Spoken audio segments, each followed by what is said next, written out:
Pernah meremehkan, lalu menyesal ketika ditinggal. Itulah yang kini dirasakan Malaysia. Ketika ribuan TKI Indonesia ditarik pulang, mereka baru sadar yang selama ini menopang industri mereka bukan mesin, tapi keringat orang Indonesia. Kalau tanpa pekerja Indonesia, banyak sektor kami akan lumpuh, ucap Datuk Seri M. Saravanan, mantan Menteri Sumber Daya Manusia Malaysia. Dan itu bukan sekadar ucapan, buktinya? Sejak kebijakan pembatasan TKI diberlakukan, ratusan perkebunan kelapa sawit terlantar, buah membusuk, produksi berhenti, dan kerugian melambung hingga miliaran ringgit. Sementara itu, pekerja lokal Malaysia enggan turun ke lapangan. Bahkan ketika diberi insentif sekalipun, mereka lebih memilih jadi pegawai toko daripada berkeringat di ladang. Ini bukan hanya persoalan ekonomi, tapi juga cermin ketergantungan yang selama ini ditutupi. Indonesia diam, tapi diamnya menyakitkan. Ketika ribuan TKI tidak lagi datang ke Malaysia, yang panik justru para pengusaha besar di sana. Industri sawit, tulang punggung ekonomi Malaysia, seketika goyah. Bukan tanpa alasan, sekitar 80% tenaga kerja di sektor kelapa sawit Malaysia berasal dari Indonesia. Dan ketika pasokan tenaga kerja itu mendadak terhenti, efeknya menjalar cepat. Produksi anjlok, pengiriman ekspor tertunda, dan perusahaan merugi hingga ratusan juta ringgit. Menurut laporan Malaysian Palm Oil Board, MPOB, Malaysia kekurangan lebih dari 100.000 pekerja sektor perkebunan. Dan bukan hanya kelapa sawit, bahkan sektor konstruksi dan manufaktur juga mulai teriak karena kekurangan tenaga kerja terlatih. Yang menyakitkan bagi Malaysia adalah satu fakta sederhana. Pekerja lokal tidak mau menggantikan posisi TKI. Mereka menganggap pekerjaan kasar sebagai rendahan.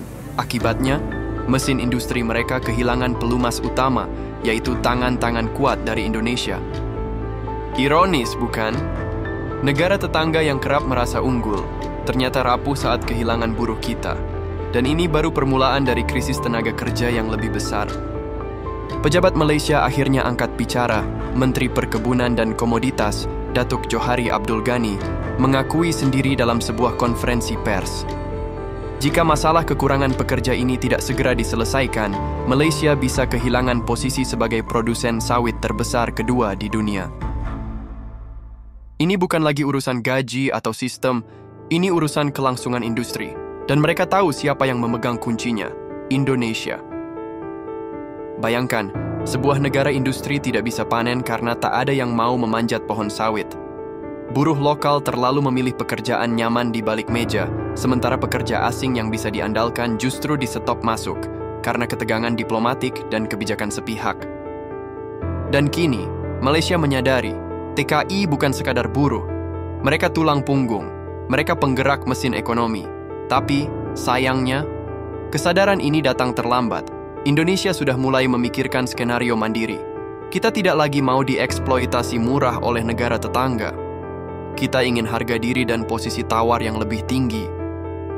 Ini bukan sekadar soal tenaga kerja, ini tentang kuasa ekonomi yang diam-diam kita miliki, dan kini mulai terasa di meja para pengambil kebijakan Malaysia. Malaysia mungkin tak menyangka bahwa keputusan sepihak menghentikan perekrutan TKI beberapa waktu lalu telah menyulut efek domino yang merobek sendi-sendi industrinya sendiri. Ketika Indonesia diam, tapi tak kirim tenaga kerja, itu bukan kelemahan, itu strategi sunyi yang menggigit.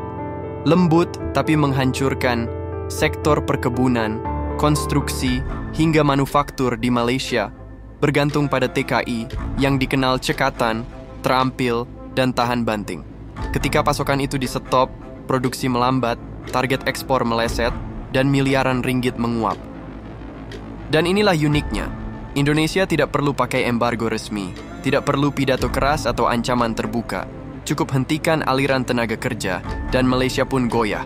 Bahkan menurut laporan resmi dari Dewan Minyak Sawit Malaysia, MPOB, sektor sawit mengalami kerugian lebih dari RM20 miliar karena kekurangan tenaga kerja, dan 80% dari tenaga kerja yang dibutuhkan itu adalah TKI.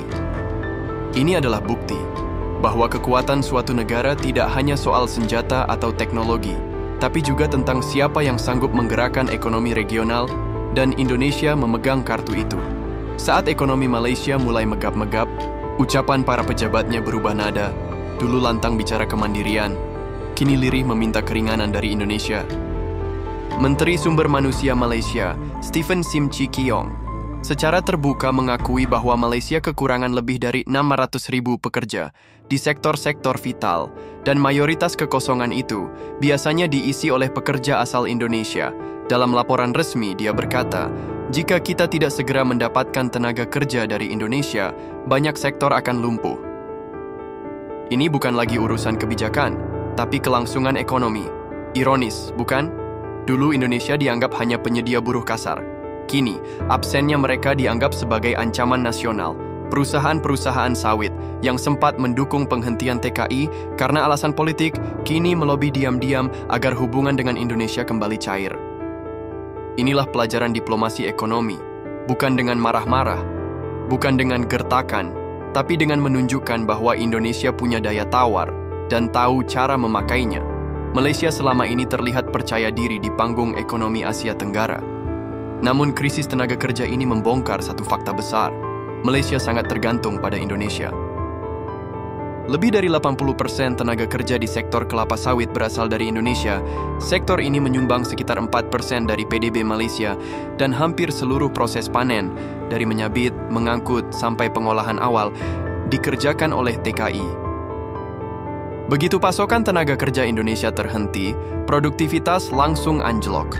Bahkan di beberapa wilayah seperti Sabah dan Sarawak, hasil panen kelapa sawit merosot hingga 30%.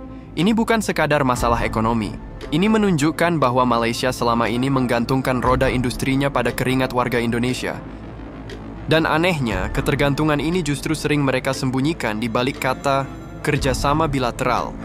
Padahal kenyataannya, Indonesia adalah penyangga utama stabilitas tenaga kerja Malaysia. Sekarang, ketika Indonesia mulai membangun industri dalam negeri dan memperkuat perlindungan TKI, Malaysia baru sadar tak mudah menggantikan Indonesia. Selama ini, kita terlalu sering memandang TKI hanya dari sisi ekonomi kecil, sekadar devisa, sekadar pekerjaan kasar. Padahal kenyataannya, mereka adalah alat diplomasi paling kuat yang kita miliki. Krisis yang melanda Malaysia adalah cermin bahwa kekuatan Indonesia bukan hanya pada tambang, sawit, atau lautan luas, tapi pada manusianya, pada para buruh yang selama ini dianggap rendah, namun sebenarnya menggerakkan ekonomi negara tetangga. Kini, saat Presiden Prabowo mulai menguatkan perlindungan tenaga kerja, membangun industri hilirisasi, dan memperkuat UMKM serta desa, Indonesia mulai berani berkata, "Kami tak lagi jadi tukang, kami membangun rumah sendiri." Dan untuk Malaysia, ini bukan lagi soal siapa butuh siapa. Ini adalah sinyal tegas dari Indonesia. Kami tahu nilai kami, dan kami tidak akan dijual murah lagi.